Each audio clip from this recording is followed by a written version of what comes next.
Welcome to Barbara's Bulletin, the podcast where we bring you the latest news and updates from around the world. We're starting off with a significant development in Central America, where Costa Rica has elected a new president, Laura Fernandez, in a landslide victory. According to reports, Fernandez won nearly 49% of the vote, avoiding a runoff and securing her position as the country's next leader. Her campaign focused on cracking down on soaring drug violence, a promise that resonated with many voters. Fernandez has been open about her admiration for El Salvador's president, Nayib Bukele, known for his tough approach to crime and gangs. She has vowed to enact states of emergency in high-crime areas, limiting civil liberties, and finish building a high-security penitentiary modeled after El Salvador's CECOT mega prison. As the second female president of Costa Rica, Fernandez has promised a new era of politics, saying that the country is entering a new political era, which she referred to as the Third Republic.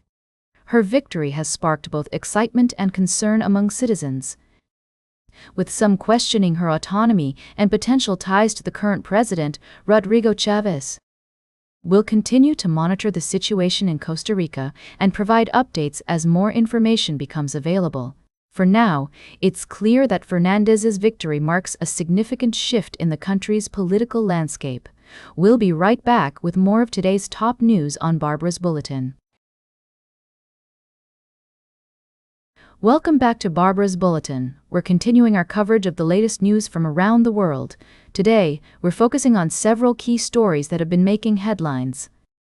First, let's look at the recent election in Costa Rica, where conservative populist Laura Fernandez has won the presidency, according to preliminary results.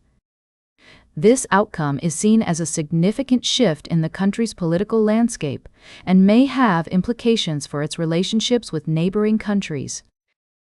In other news, French tech company Capgemini has announced that it will be selling its U.S. subsidiary due to backlash over its ties to Immigration and Customs Enforcement, or ICE. This move comes amid growing public pressure on companies to re-examine their involvement in immigration enforcement.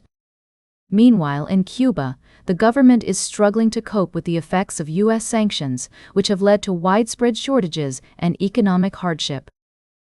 Despite this, President Trump has suggested that he believes Cuba is ready to make a deal, potentially paving the way for renewed diplomatic efforts between the two nations.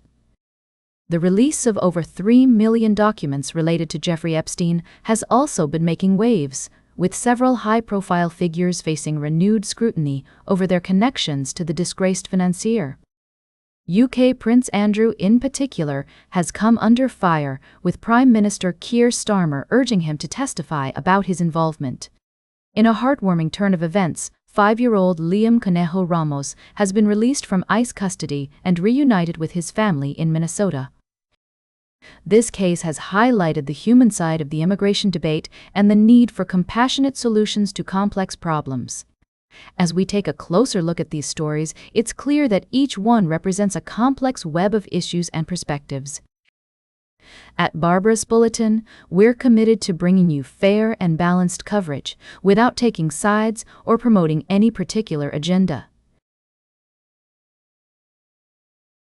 Welcome back to the show. I'm Barbara, and this is the closing segment of today's Barbara's Bulletin.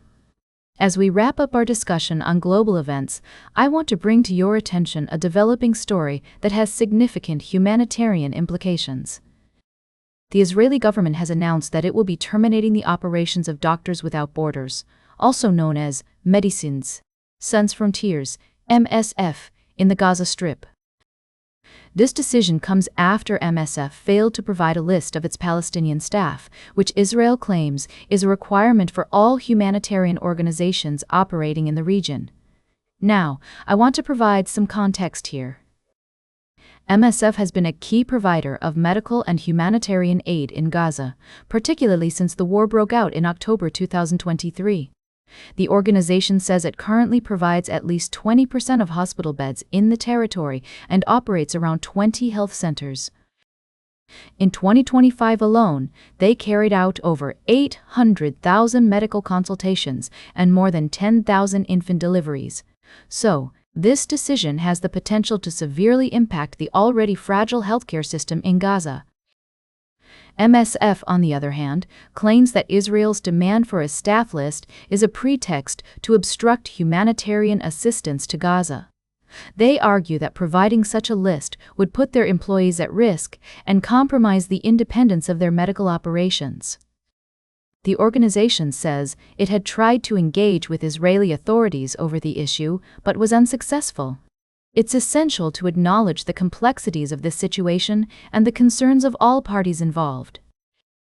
While Israel has raised concerns about the potential ties between some aid workers and militant groups, MSF and other humanitarian organizations have stressed the importance of maintaining their independence and neutrality in conflict zones.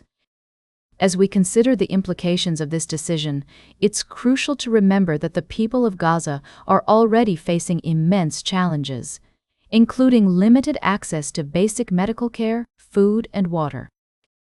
The international community must continue to advocate for the protection of civilians and the provision of humanitarian aid, while also addressing the underlying issues driving this conflict.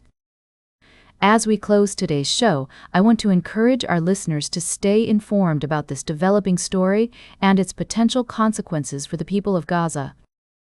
It's essential that we remain engaged and committed to finding solutions that prioritize the well-being and dignity of all individuals affected by this conflict. That's all for today's Barbara's Bulletin. Remember to like, share, and subscribe, and until next time, stay engaged.